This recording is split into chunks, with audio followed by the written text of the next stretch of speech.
foundational identity base, which cannot, a foundational identity database means that wherever you move to, in case you're seeking any service or any benefit, then this same identity can be relied on and it's fully conclusive. But in as much as we are relying on biometric data, then they are not used as standalone source of identity, because you have to bring in other alternative ways of identifying an individual, which have always been there traditionally, and they are still reliable for use, yeah, to make reference and to make a conclusive identity of or verify an individual. Secondly, biometrics actually create a reliable source of identity, and this means we are building a trust framework, because most of the concerns that are normally raised when biometrics are processed is who is processing this data and with whom will it be shared with. And I believe one of the cases that we've had recently in Kenya was the WorldCoin case. That was a global entity that was processing iris of citizens in Kenya for exchange of around 54 USD.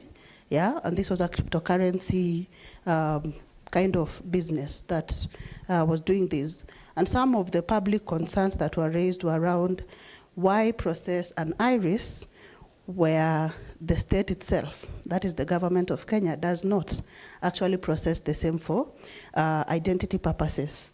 In as much as we had another system, that was the NIM system under the Huduma number case, where the government also really wanted to make sure that you can identify an individual without having any challenges or having any concerns around that. So the WorldCoin case raised so many concerns, and this is where we see the risks of having multinational big tech companies coming down locally to process individual data. And remember, the processing was happening in situations or, you know, demographics where these people looked like they didn't have the, you know, economic advantage to actually say no. Like, there was that power imbalance. And most of it was happening in areas like Kibera. If you tell a Kenyan you're going to get 7,000 Kenya shillings, then we get your iris, they're okay with it, yeah? In as much as that was happening, then we go back to the do no harm principle and ask ourselves, as we do this, are we compliant with the local data protection laws? And are we also compliant with other human rights instruments, both locally and internationally, while doing this? And I believe it's not only Kenya that rejected that processing activity by WorldCoin. There are other countries that also had a pushback. Let's look at the use cases of biometrics across the industry. It is not actually very stringent, or it is not only the humanitarian sector that relies on biometric data. In the industry we are working, that is banking, we use biometric data to verify identity and, of course, minimize risks of fraud and identity theft. So it means it's a very reliable source of data. We also have use cases around border control, prison management systems that were discussed largely, and biometrics also facilitates or enhance government services, access to government services, and I believe that was the aim of the Huduma number, as the government had envisioned it, except for the fact that they were not compliant, and of course the court had to hold that process. Back to in the health industry, biometrics are also used. I believe most of us have gone to the hospital and you're supposed to prove you're required to prove your identity. And the process is, we need you to place your fingerprint here for you to be processed to access the services. So it looks like it's a very novel thing, but it's not so novel because it's been there. And the challenge is what you're experiencing now is the awareness bit where people are realizing, well, I have the right to privacy and I need to be actually asked for issues of choice and consent to agree to these processes. But then do we have proper infrastructure and procedures to ensure that we seek consent, or what are the legal bases that we are relying on? And I believe it was made very clear that consent is the weakest. There are other legal bases we can rely on, like legitimate interest, in a humanitarian setup, we have vital interests and public interest. But the question is also, what is the threshold for us to rely on such legal basis to process sensitive data? And remember, if we read the wording of our laws very clearly, it states that when processing sensitive personal data, the data controller or processor must seek consent. That is sensitive data. Iris biometrics are classified as sensitive data, including in cases where there is cross-border transfer of data. Yeah. Moving on, the risks that were also identified during the panel session was on the legal basis, which I've discussed. Sometimes we get systems that provide false matches of biometric data. How do we handle this? How do we make the system fully reliant or provide accurate data? And there were mitigating measures that were also outlined with regards to these risks. Another risk that was identified and was largely conversed around was on discrimination. And I think this also came up with during the Huduma number case, when the court was just going through the submissions, and part of it were, will it result to discrimination of the Nubian community based on the fact that they don't exist in any identity databases within the jurisdiction? So discrimination is one of the risks, and how do we go about resolving such risk or mitigating the same? Then thirdly, another risk that we looked into was on data retention. For how long do we retain biometric data? Do we have policy documents that actually provide the basis or the periodic, not really periodic, the timelines for holding this data, or the schedule for destruction? Or are these data going to sit in our databases in perpetuity and all that, yeah? So we should also look at it from a very wide, giving it a wide approach in terms of, if we are processing biometric data, then for how long are we holding the data, and when are we allowed to destroy this data? Moving on, the other risk was on the challenge of using biometric data to train AI systems. I believe most institutions are in that phase where they want, or we want to update or acquire cutting edge technologies. What does this mean? And how do we train AI systems to actually recognize that this is biometric data and it has not been tampered with? So the risk is when training data using large language models, AML, etc. Then the question is, how has the same ever been disclosed to individuals that you are actually processing or using your data which can be repurposed? And I think this is where the conversation got really interesting. And we're talking about function creep, repurposing data. At what point can you repurpose data? And what are the procedures that you are required to follow in terms of compliance? We need to go and seek fresh consent, right? But how often does this happen? It rarely happens. So we find that data has been used to train AI systems, and sometimes it gives false positives. And I think we've had situations where we have Africans who have been targeted by AI systems or facial recognition features because of you're being, the system has just identified you as a criminal when you are not, yeah?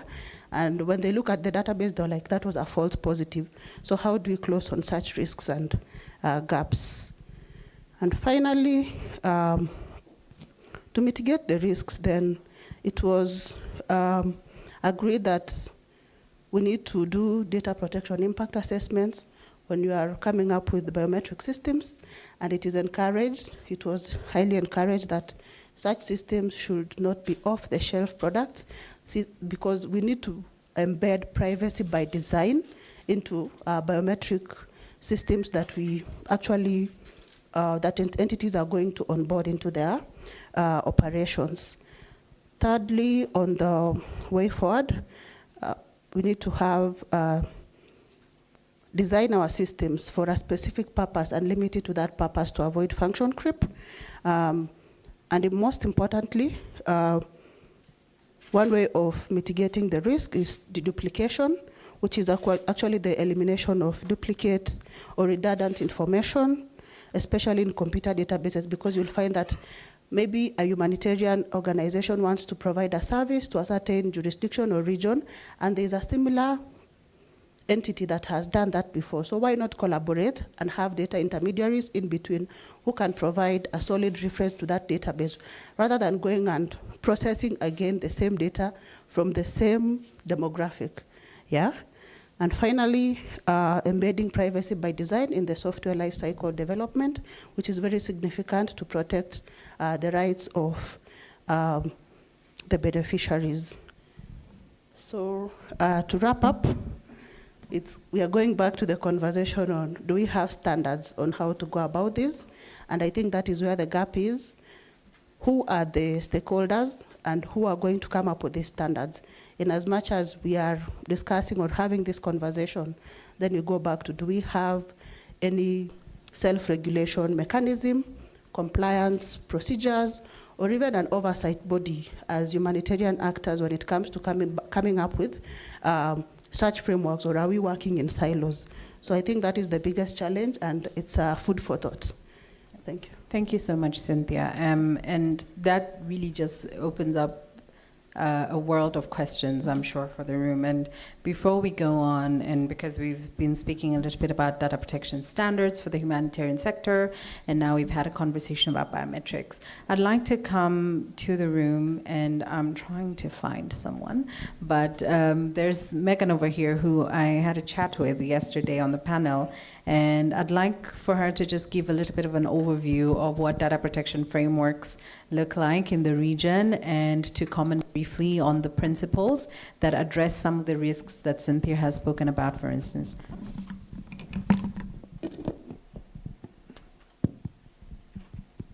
Thank you, Bridget. All right, so I don't know, would you want me to make a reference to the data protection frameworks in Kenya or in Africa? All right, so we know as of, at least for now, we have about 34 countries who have enacted national data protection legislative frameworks. I think that's a good initiative.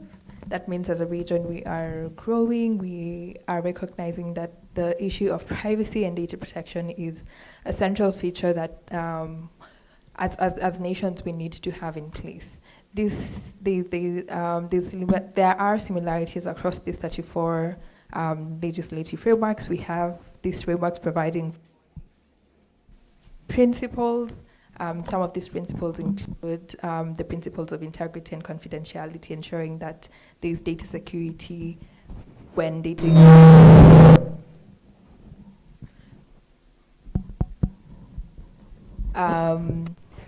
another principle is there's a principle of purpose limitation, that data controllers and data processors are collecting data that is for specific purposes.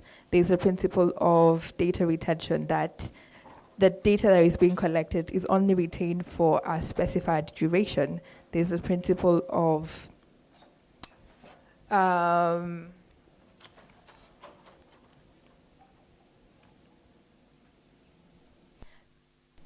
so on and so forth. These frameworks as well provide for data rights and data remedies for data subjects, that data subjects are entitled to have, for instance, or rather to initiate data access request, data deletion request to data protection agencies.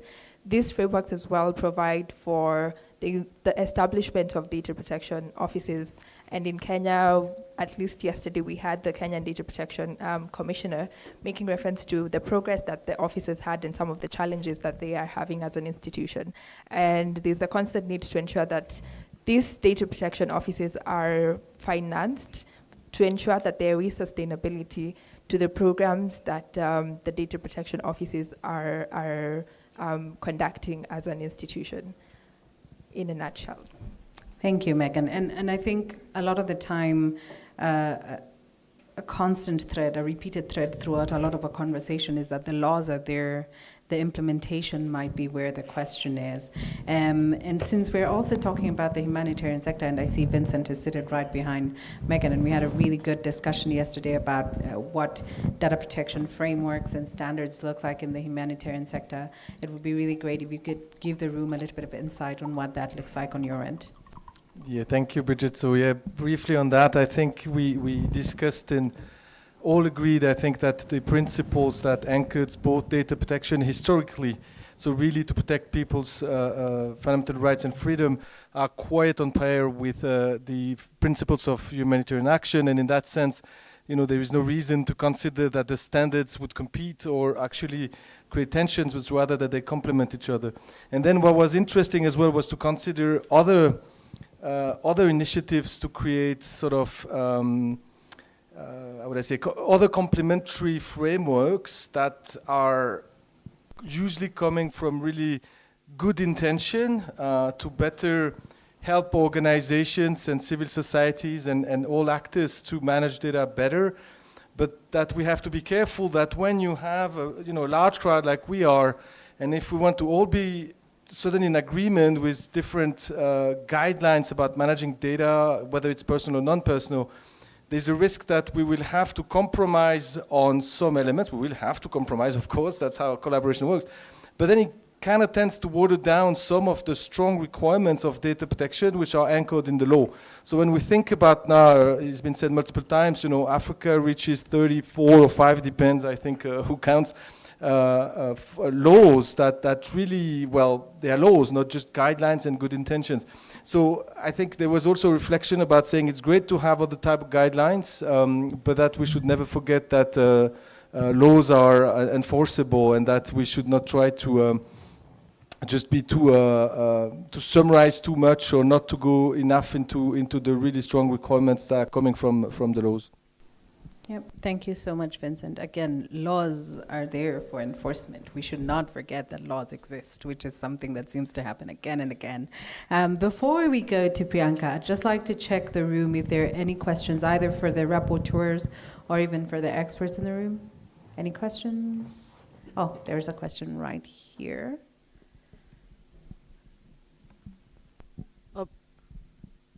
Hi, can you hear me? Rosemary Koech-Kimwatu, I head data protection at KCB Group. And my question, maybe almost a statement, but I'd like reflections. Should we redefine the social contract between humanitarian agencies and beneficiaries in light of data protection laws? What better can we do with the data that we get?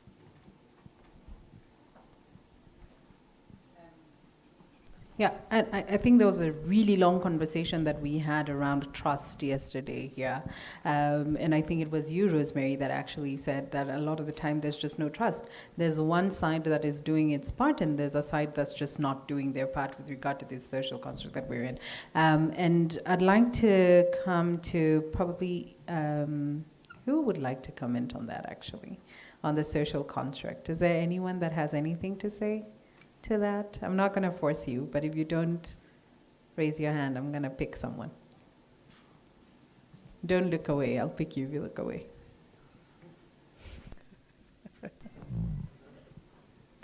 Anybody who would like to comment on that? Even on the panel? Cynthia?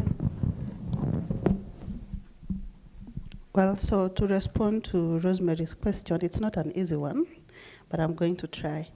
When it comes to the social contract, we all agree that there's a way technology has really impacted how we relate and how we, the communal perspective to it. And in Africa, when you talk of social contract, we are talking of our traditions, how we run our, families, how we run businesses, etc. So in a humanitarian setup, we find it that in terms of social contract, then what should we be focusing on? Because if the perspective is to protect and provide socioeconomic benefits to the community, I don't think it has really altered as such. But when you bring in the aspect of technology, then it's a whole different ballgame. And then the next thing would be, are the products or technologies that we are using, while providing aid, can they be relied on in terms of trust? Do we have product trust? Do we, like the large tech companies that come in to provide, what are we giving in exchange of the service or the product that we want to receive? So it's a give and take kind of situation, and we all know in the corporate sector or private sector, there's nothing for free, yeah? Either you are the product or you're the service. So it alters that, because in a humanitarian setup, there is the imbalance of, I need your help. And who can provide this help? Probably it's only one humanitarian organization. So the question is, do we trust them? And it takes us back to the trust frameworks that we've created in the community. So that's the best I can respond to that. Yeah. Esther? I think it also boils down to we can start simply by being transparent.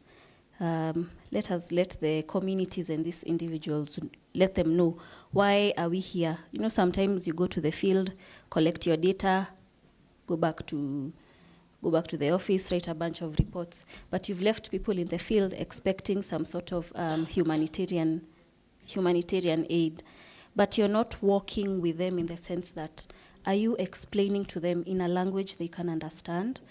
If they are a community of people who do not maybe understand the language you're working in, have you gone the extra mile to ensure that I'm going to communicate to these people based on the language that they understand? What are their habits? Probably for a community, maybe they don't even regard privacy highly. In another context, for them, privacy is a very sensitive issue because of maybe past discrimination or risks or harms they have gone through.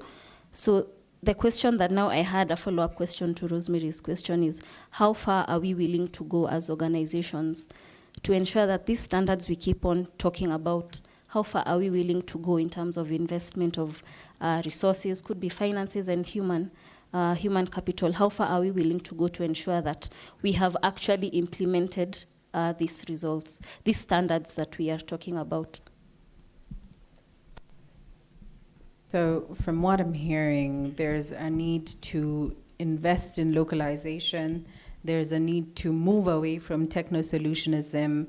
There's a need to have more meaningful transparency and accountability mechanisms.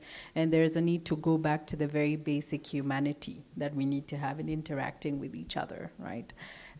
So before we open up a whole other discussion on the social contract, I'm going to go to Priyanka so we can have some of the highlights that you spoke about in the working group on interoperability. Thank you. And I'm here smiling every time the two of them were talking, because it's like, it's very similar to the reflections we were having on our side. And interoperability, I'm not going to start defining what it means, but realistically, it has to be something that works for everyone. And something, when I say it works for everyone, I mean not just for us in the room here, but also for those people down at the field level. From the point of the child, or the mom, or the father, or the family that we support, it has to work for them as well. And sorry, I have a bit of a sore throat, so, but some of the key findings or discussions, sort of like, thing that kept circling back is that we need something that works for everyone, but we also need something that is respectful and is dignified, something that is owned at the government level as well, but is also owned at the private sector side. There's a lot that the private sector have in terms of products and services that could be beneficial for the humanitarian sector. But at times, we only work between public, private, and humanitarian. The three only work together when there's an obvious project or an obvious sharing of a resource involved. But we don't think beyond. Even as I was talking to Rosemary earlier, we figured that there's something that we could do together we didn't even think of in terms of a product that is going to address a gap that the humanitarian organizations have. And what is it that we need for an interoperable solution to work? Like, what are the things we need to consider, and what are the key criteria that we need to really factor in? And the first thing starts with making sure that the entire process is user-friendly from every level, because if, as she said earlier, if the language is not understandable, have you decoded it to a point of translation, but also from a point of translation to a point of visualizing. Sometimes you have to just use sand and a twig and draw it out for them to understand the concept of how this is going to work. But also from a point of how you collect data. Are you collecting data at every single step? Are you repeating the process every time you're doing data collection? And how fatigued is the community becoming in the process of you doing this? So an interoperable solution has to keep all this into check so that we're not having, the donor fatigue is the word lately, but even a community fatigue situation on ground. And then how you package this information. So we agreed that one organization or partner in this context should be the one responsible for setting up and sort of like developing an interoperable solution, but it should be owned by everyone around it. And it has to be that every organization or partner is part of the process, but doesn't have to have a responsibility in designing or putting that together. The reason behind this is that there's very thin possibility of cracks, and you'd think, okay, you know, this partner is doing this part and they'll get back to us, or so-and-so is doing it, and in between the quality is then compromised. So if you have one partner lead the whole process, but everybody is part of every single step, then it makes this something that is beneficial for the data subject as well. Because the data subject is the center of this entire conversation of interoperable solution.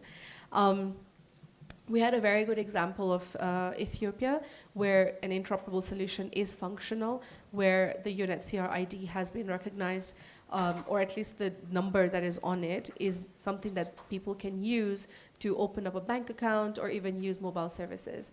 Can something like that then be shared across other countries? But then what does it mean, like, if that solution is meant to become something cross-border? How does the country aspect come in? And therefore, to start something like this, we need to go all the way at the front line, which is understanding the political agendas, but also understanding political status of each of the countries and what is their interest invested in. Once you identify the political side, the second step is definitely understand every humanitarian organization has its own set of mandates. We all focus on different things, and nobody has the interest to do it all. And if once we start to do it all, then it's like we're trying to get ourselves in trouble. But how do we then document that process? And at the start of the entire interoperability solution, you need to put in place an agreement or an MOU or something that binds these partners that this is the component I want to focus on as my mandate suggests. And when I'm looking for a certain data set that is outside my jurisdiction or outside my mandate, it has to go through a series of authorization. And even if it means we need to put in place, for instance, like a committee or a steering committee in the middle of that helps streamline the process, that could also be useful, that has representation from all the different organizations present. It is also very important to consider when you're doing assessments and research at the community level, fetching for that data, you need to try and look at the data subjects and how they're sharing it. So if you're talking about biometrics, the component of biometrics has had a huge debate over the years, whether it's relevant or it's not relevant. To a point, our phones have it now, and we easily use our phones and put our eyes there, and we don't debate about it. But that could, in the background, be used in a certain way. So the question comes in, or the suggestion here is, we need to be very transparent to our data subjects of what is happening in the background. Because if we're not transparent, then the next time something happens, they're not going to come out. And the question, I mean, the conversation that came in is things like AI, things like technology is really coming and taking over. And the question in point here is, how digitally literate is our community, And the answer to that is, I mean, our community uses mobiles for mobile transfers. We use it to apply for e-citizen, for instance. We use it for getting news and things like that. To some extent, we are, I would say, not 100%, but close enough to 100% digitally literate, if we're talking about just from the point of... Check. So if we're talking from the point of just being able to use a mobile phone, there are people who are able to do that. And then how do we do the baseline and assessments in a very, very profound, friendly, transparent, respectful, dignified manner? You need to make sure that you are doing a part of assessment at levels, in levels. So you're not doing it all at once, at the start of the design or the solution, at the end of the solution to see how it worked, but you're doing it at every interval. So you can have room for iterations, you can have room for changes, and adopting some of the suggestions and recommendations that come from the data subjects in terms of their experience of the entire solution. And then we moved into talking about some of the solutions, which was really shouting out, was that we need to have a very, very, and I think she mentioned earlier in hers as well, is a clear framework that puts everything around this particular topic of interoperability, and not just for documentation purposes, but actual adaptation. We are great with policies, we're great with roadmaps and all of this, but we're not the best at implementation. So we need to have a clear framework that actually allows us to implement and adopt this as an ecosystem, as a movement, and all of us combined together, that allows organizations to access certain level of data, but not all the information about the data subject. Once you've done that, you have also tried to put in a little bit about the data protection aspect on this. And then you need to also keep in mind, when you're doing this from an experience basis, advocacy sessions are brilliant, but then who shows up in the advocacy session is very, very important. The invitation level is always at the senior management, but those who actually show up are representatives. And that's where everything breaks down, because the representatives aren't able to exactly communicate back what was the findings of that session. And that's where information is lost. When follow-up takes place, you have to have another round of advocacy session with the relevant people, but you don't have the right mix of people in the room again. So when you plan advocacy sessions for interoperable solutions, it's best maybe just to have a mix of all different levels, so that it allows room for cancellations and last-minute mix-ups as well. And then in terms of clustering roles and building MOUs, it's important to identify the roles of each organization in an interoperable solution. There are those that are very expertised on refugee services, those that are very good at health services, those that are very good at children's services. But how do you group them to a point of they all have a role to play in this solution in a manner that they understand, even if there was a staff turnover situation, they're able to continue the dream or vision of making the solution a reality, because sometimes crucial, critical solutions like this tend to get dropped by organizations because leadership changes or staff within the organization change as well. So having that MOU or agreement in place kind of binds the organization for the same. And then there was something around, how do we ensure privacy for an interoperable solution as well? And this is the part where we talked about having a centralized system, a localized system, so that everyone has some say into it. And one of the examples we were using was the Kenya Interagency Rapid Assessment Tool, because that is also an interoperable tool for disaster response data collection component. So in a nutshell, it is important to involve co-designing at every stage. It is important to make sure we have a centralized, sort of like a framework that allows all organizations to contribute to it. An interoperable solution that not only addresses the complications or gaps or needs of a country, but the entire region or movement around the continent. And then something that talks about a unique identification for the humanitarian context.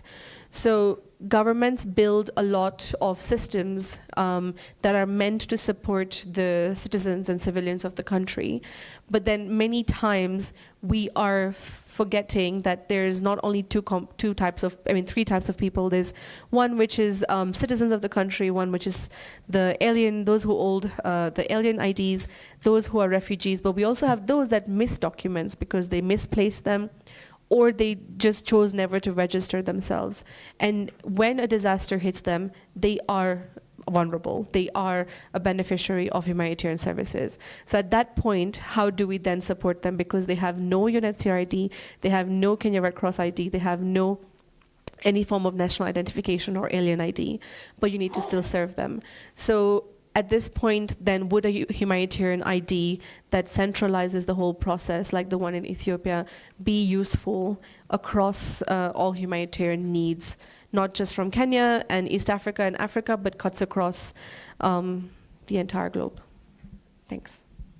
Thank you so much. And I think the one thing that I would like to understand if there is any thinking, particularly around the relationship between interoperability and some of the principles of data protection. For instance, we've talked about minimization, data creep, we've talked about legitimate interest, or rather function creep. And so in thinking, especially since we are acknowledging very much that there's a problem here where we're in an operating context that does not necessarily make room for trust or accountability or transparency. So was there any thinking on that one? And number two, was there any thinking about where interoperability should not at all be a consideration, especially when you think about, again, the operating context in which we exist, and you think about what that could lead to if people have access, of course, and you've talked about certain mitigation where we're putting gap stops in the middle and making sure that people cannot access data beyond what they meant to access in the first place, right? But again, recognizing the operating context within which we are, and the fact that there is no trust, there is no transparency, there is barely any accountability, and people are basically allowed to do what they want. So these two aspects, was there any thinking on that?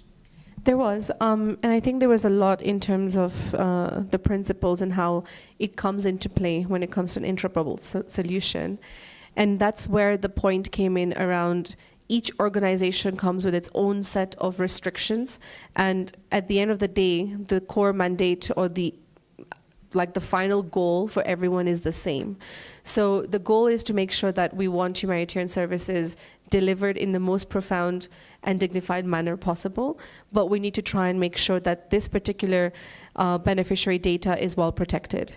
So talking about DPIAs, for instance, data protection impact assessments, doing a lot of data collection from a point of protecting them and ensuring that digitization has been done on a very well-backed software at the end as well. But then the question came in around is how much do we own the data as well? Who owns the data, and to what extent can we utilize the data that we collect? Are we collecting data also because we want to have informed decisions, or are we collecting data so that tomorrow we're able to access that data for future decisions? And it was evident within the conversations also is that we're definitely not collecting data for tomorrow. We're collecting data for now, because every time a new disaster comes in, we're going back to the same community for another round of data sets. So to answer the first question around principles and all is, we're abiding by the principles, but the one principle we're not also looking at is in terms of repetition of exhausting the community with the re-registration process as well. Because at that point, the dignified situation is not the same, because everybody is going in again and again, and to some extent the community also then potentially doesn't want the humanitarian aid, because then they're just tired of always seeing us in their face like, okay, we just gave you this information, why are you back again? And going to the second question along the same about at what point do we need an interoperable solution and at what point we don't need one is also a very straightforward thing around when it is a specific small, project or a small closed-looped, closed-angled response, then you may necessarily do not need an interoperable solution in that context. But in an emergency situation where it's a response required, and the response is going across different sectors, and there's no time to debate back and forth about, okay, let's get the government to give us this, so let's get, it is very needful to have a solution like this, because it kind of brings all the experts together and reduces the need for always going to the community again as well. So it is needful in an emergency context, but for project specific, every organization can continue to deliver its own projects in its own manner, because it's more on a long-term scale as opposed to we need to run situation. And when we need to run situation, remember, we are already overburdened or overwhelmed or overexhausted, and we're taking that energy back to the community as well, because we all have deliverables to meet. And at the same time, an interoperable solution, one that allows us to have sort of predictory for the future. And that is one thing, for instance, the Kira tool has helped humanitarian organizations achieve. It has helped us make predictions for the coming disasters as well. And the same thing for identification. You are preparing the community for future needs where humanitarian organizations will need to deliver the same source of aid to you. So if I'm doing cash aid today in Kakuma, and then 5 months from now, I have to do a cash aid in Kakuma again, I don't have to go back to the registration process. I am able to do this digitally through the identification system that, okay, this has happened, and I can tell KCB, please release this amount of cash to this merchant, and UNHCR receives on the other end, and make sure the ID is used as the identification system, as opposed to, okay, I need to spend 1 week to go back, register, then come back, put together a report, send it to them. They have to go back again to do validation on ground. So, yeah. Yeah, and one last thing for me too, before we go to the audience, Priyanka. I'm wondering, is there a particular framework or guideline or accepted standard within the humanitarian sector with particularity to interoperability, or is there an effort towards one at the minute? At least not to my knowledge, is what I would say. I've interacted with this topic for about 4 years now. I haven't come across one, but there is something someone mentioned. I'm just going to check my notes, sorry.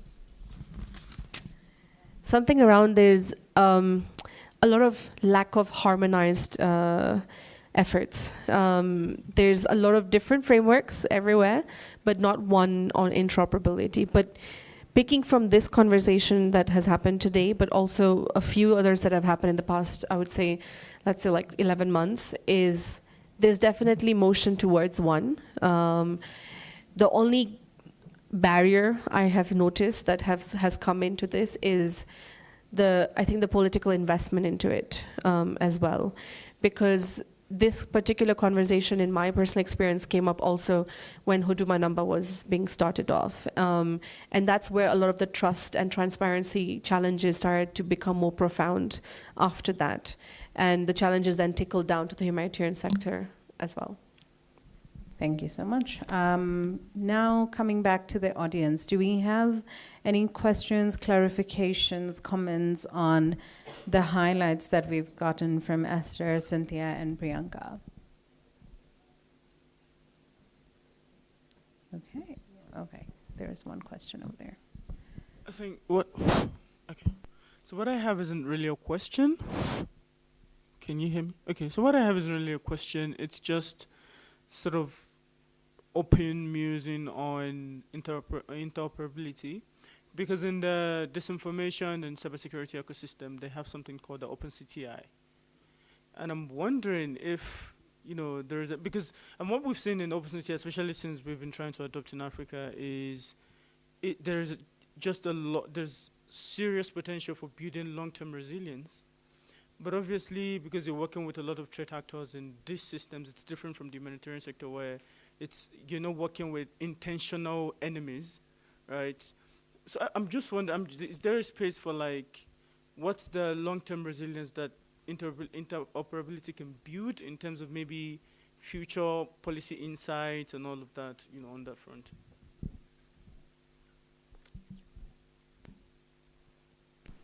I think there's a lot of opportunity, and yes, OpenCTI is one of the good ones. there's definitely a lot of opportunities in that sector for policy making. I think the one thing that we would end up taking out of our boxes is saving financial or funds if we went interoperable solution like journey. The reason I say that is because all the Humanitarian partners which are in the field doing this sort of like separate individual data collection processes will then drop that and then have just one organization do it. And the rest of the funding then can be channeled into doing other projects and actual solution deliverables, for instance. And the reason it's very desperately needed now is there's a donor fatigue around the continent, around globally. And if we don't strategically start to put together this type of like collaborations, then we're all fighting for the same or competing for the same funds, yet we're all doing the same thing with the same funds. So it reduces the donor fatigue situation, but also gets us to maximize on the available funds then. Okay, great. Any further questions, interventions, thoughts, reflections? Bearing all of that, I would like to thank you three again, Esther, Cynthia, Priyanka, for taking the time to report in these sessions. It's been very insightful. Thank you again to you all for joining us and for giving us your time and your ear and your attention. We appreciate your time. Thank you very, very much. And that is all from us.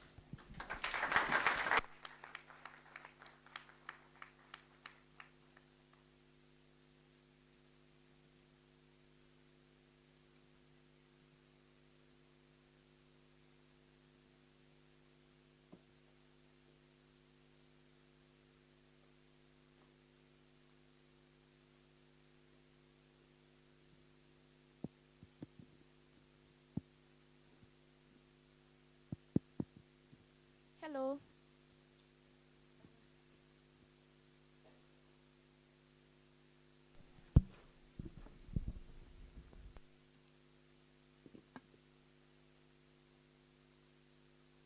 We're going out for lunch now. We should be back in an hour's time from the second track. We'll hear how the conversations around safeguarding humanitarian organizations from digital threats went, the addressing harmful information session, as well as the ethical considerations in the deployment and, of AI in humanitarian action. And then after that, we are going to have 1 hour where Kenya Red Cross are going to launch their data and digital transformation strategy.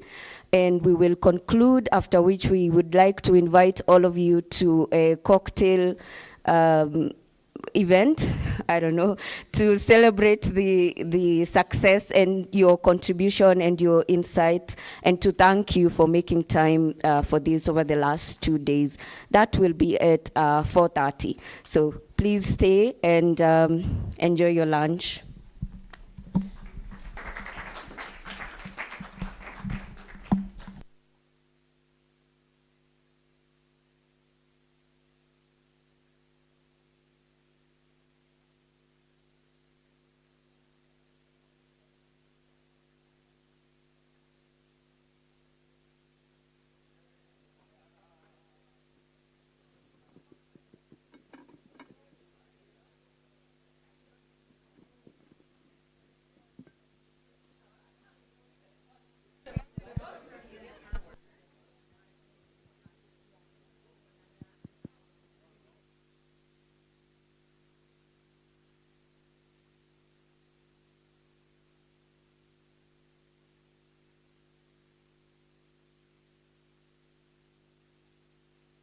One.